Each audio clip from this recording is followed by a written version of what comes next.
లేదంటే మళ్ళీ నువ్వు కానీ ఎగనూకినావు అనుకో నన్ను జైలు వేస్తా.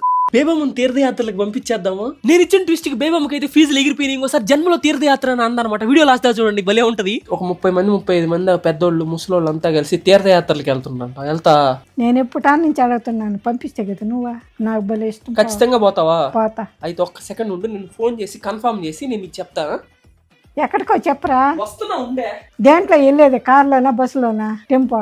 నీకు షుగర్ ఉందా భయ్యా? ఫోన్ చేసి వాళ్ళకి నువ్వు వస్తున్నావు అని చెప్పేస్తా, ఎందుకంటే అగ్రిమెంట్ మీద సైన్ చేయాలి. ఖచ్చితంగా పోతా. సరే ఉండు, ఒకసారి ఫోన్ తీసుకొని వస్తాను. ఫోన్ లో వాళ్ళకి చెప్పు నేను ఖచ్చితంగా వస్తున్నాను సార్ అని చెప్పు. లేదంటే మళ్ళీ నువ్వు కానీ ఎగనూకినావు అనుకో నన్ను జైలు వేస్తాను. మళ్ళీ తిరిగి వచ్చేది ఎప్పుడా?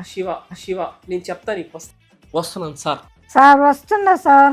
సార్ విన్నారు కదా, కాలినడకని కాశీ యాత్ర పోతుండ్రే. అదేందిరా? కాలినడక రోజుకు 30 కిలోమీటర్ల లెక్క నడుస్తారు. మరి బతకడానికా సావనాటికా? పుణ్యం, శివుడి దగ్గరికి వెళ్తున్నారు మీరు. తిరిగి రాంగ్ కదరా. ప్లీజ్ లైక్ అండ్ సబ్స్క్రైబ్ చేసుకోవచ్చుగా. ఉంటా బాయ్.